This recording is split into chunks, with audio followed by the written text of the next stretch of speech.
Good afternoon, friends. I'm Ms. Natalie from the Accokeek branch of Prince George's County Memorial Library System, and welcome to our Crafternoon. Today's craft is going to be straw painting. I made this picture of a bird sitting on a branch with some berries by watering down paint just a little bit and then blowing on it with a straw. This takes advantage of the way that the air will chaotically come out of the end of the straw. We put some paint here and then it just went many different directions. This gives it a nice organic look that makes this a pretty convincing branch. Now you'll notice I did not do that with this bird. This is 2 circles with a tail. I realized after I made this that I could blow the bird too. So we're going to be making something like this one today. We're going to be using some thicker paint here and some thinner paint here, and we'll be able to use the straw technique on pretty much the whole thing. We are going to need a few things to get started. We'll need some paper. Now, if you use printer paper for this, when you put paint on it, it will get wrinkly, and this is kind of thin paper too, so this is going to get wrinkly as well. If you have paper that's specifically made for painting, that'll be a little bit stiffer and a little bit more paint friendly, but it's not what I'm using, and you can use whatever paper you want to. We absolutely need a straw. I have this one left over from when I had some friends over. It's got some pineapples. Yours doesn't need to have pineapples. We will need some paint. I'm going to be using some acrylic paint that I own, and we are going to use some of it right out of the bottle for the bird, and we're going to use some of it watered down. In order to water it down a little bit, we are going to use some water. I've got a little jar of water here for that purpose. And because we're using paint, we're going to want something to clean it up if we make a mistake. You may want to cover your whole table with newspaper or paper toweling.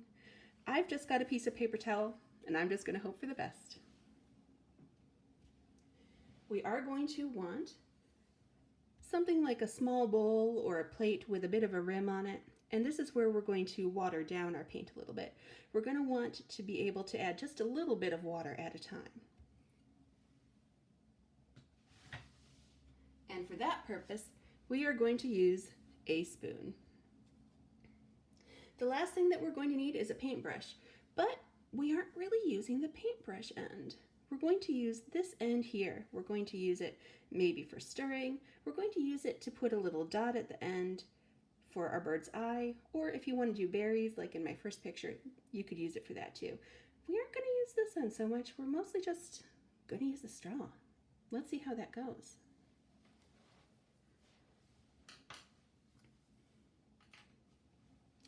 The first thing that we're going to do is we're going to take some acrylic paint out of the bottle, and we're going to water it down a little bit.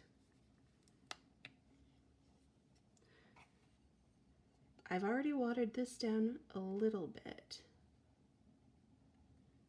but I'm going to add just a little bit more water. You can see it's already pretty liquidy.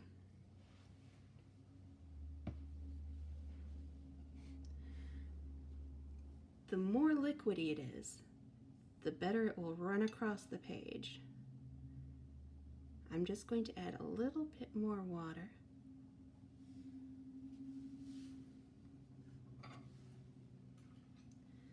And then I'm going to stir it up so that it's pretty evenly distributed throughout the paint.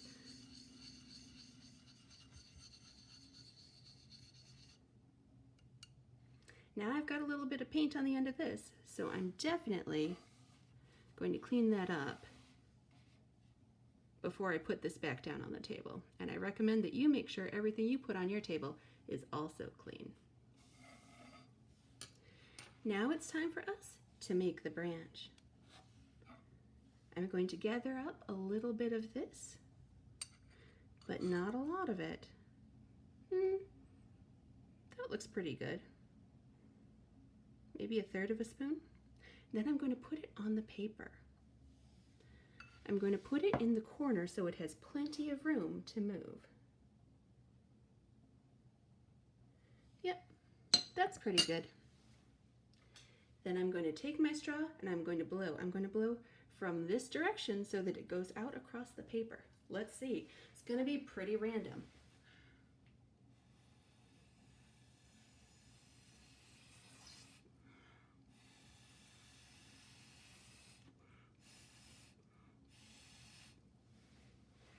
Yep. I'm getting some definite branch vibes from this. This will work for us today. Going to turn it because I feel like it looks more like a branch from this angle, and I'm going to angle my paper just a little bit so that the paint, which we blew to all of the ends, is a little bit more evenly distributed throughout. This is going to dry a little bit faster than normal acrylic paint would, but it is still going to take a minute, so we're going to want to not touch the wet parts. That's not going to prevent me from getting right to work on this bird, though. I think the bird I'm going to make right now is going to be a red bird. I'm going to use a little bit of red acrylic paint. And I'm going to squeeze a little bit out where I want the bird to be. Now, I'm going to want to take a good look at this and decide where I want the bird to be, because once you squeeze the paint on, that decision has been made. Let's see. I think right here might be a nice place for a bird. It's pretty close to the middle. It's got a nice little place here where he could be standing, and that would look kind of realistic. Uh-oh, that is a lot of paint. Guess he's going to be kind of a big bird. Let's see. We're going to take our straw and we're going to blow on this paint right here. We didn't thin this paint out, so you're going to have to blow harder to get it to move, but don't blow very hard. You can see all these little speckles. The air forcing it out of the bottle blew it pretty hard, and that made it spray around. We're going to want to be gentle and measured in our blowing to make sure it stays on our page and doesn't spray around on your table.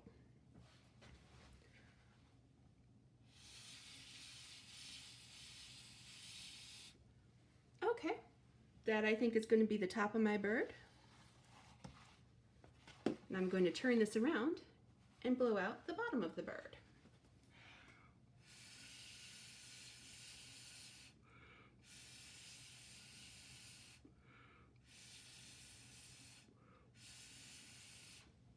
Okay. Now, that's pretty random. But looking at it, I can imagine how the bird might look. I think maybe his tail is over here, because that's where it kind of went out like that. I think maybe his head is going to be up here. I'll have his beak coming out of there maybe. The thing about making painting like this by blowing on it is you don't really make a lot of decisions about how the basic shape is going to look. You make the basic shape and then you make decisions about what you're going to do about it. Let's see. I think that while I wait for this to dry just a little bit, I'm going to add, some leaves around the edges. I'm going to take some green,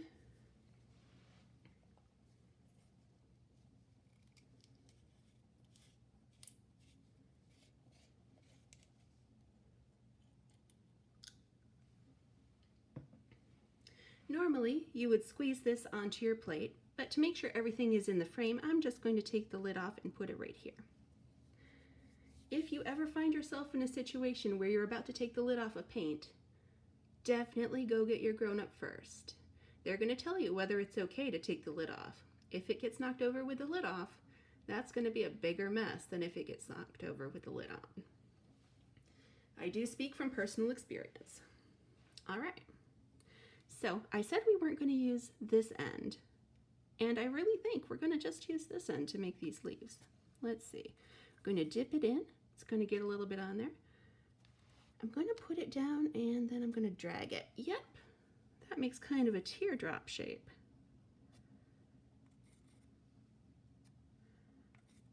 Not all leaves are teardrop shaped, but a lot of leaves are teardrop shaped. So this is going to be pretty realistic.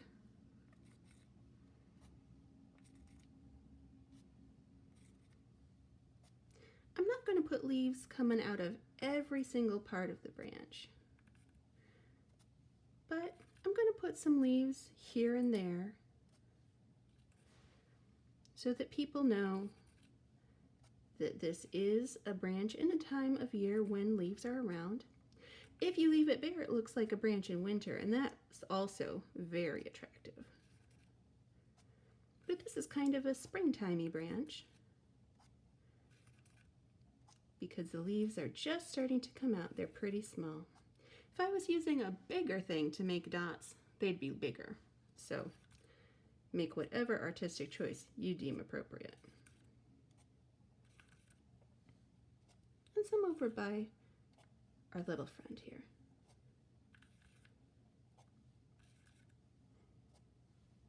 Yep, I think that'll work for me. I'm immediately putting the lid back on this paint and tightening it up. There we go, safe again. And I am cleaning off the end of my paintbrush before I put it back down on the table because I don't want to get anything on any surface that isn't the art. I think it might be time to start adding the bird parts to this bird. Let's see. We're going to take some yellow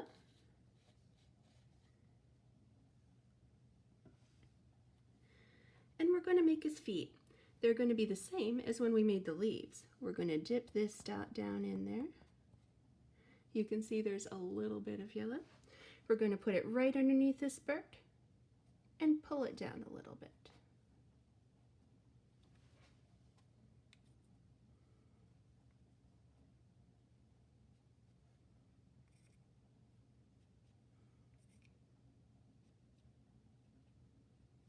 And there, now you can see his feet where he's standing on the branch there. Very nice. But I think he also needs a beak. Yep. Started cleaning off that brush a little bit too early.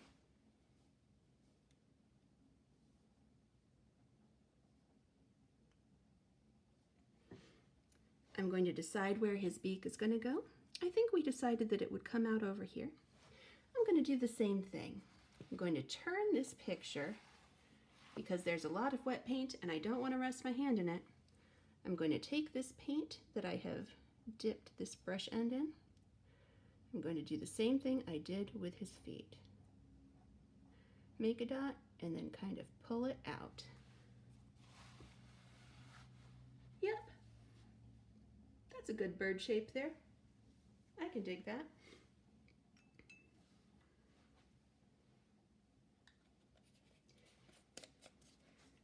And again, immediately putting the cap back on. This is a pretty good picture of a bird, I think. I could recognize this from across the room. There is one thing that I think he should still have. I think he needs an eye. So, I'm going to take some paint. I think I'll use blue this time.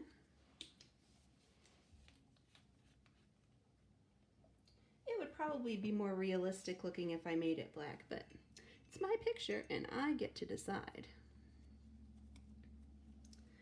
I'm going to use this same end that I have cleaned off since last time. I'm going to dip it in the paint. I'm going to gently put a little dot on him. Yep, there we go. There is our bird. I think I'll name him Gregory. Yes, this is Gregory the bird.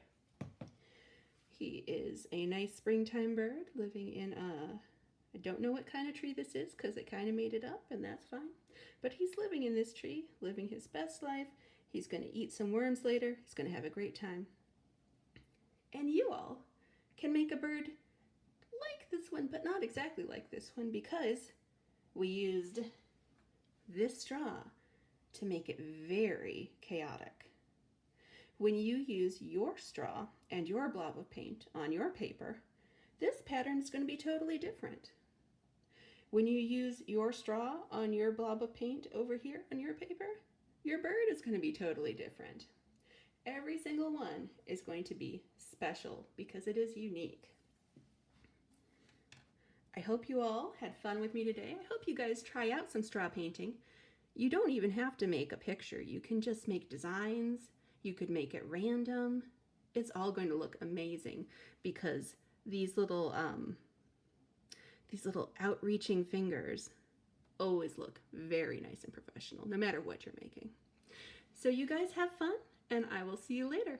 Bye.